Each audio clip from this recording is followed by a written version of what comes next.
ఇప్పటికైనా మించిపోయింది లేదు.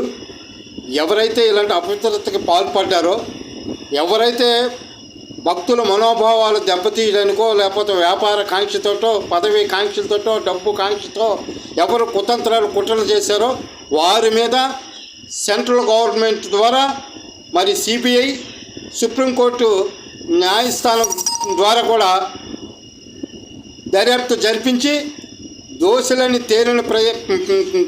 తేలితే కఠినంగా వారిపై చర్యలు తీసుకొని శిక్షించాలి. అప్పుడే భక్తుల తాలూకా మనోభావాలు దెబ్బతినకున్న ధైర్యంగా భవిష్యత్తులో కూడా ఉన్నటువంటి భక్తులందరూ కూడా సంతోషంగా ఉంటారు.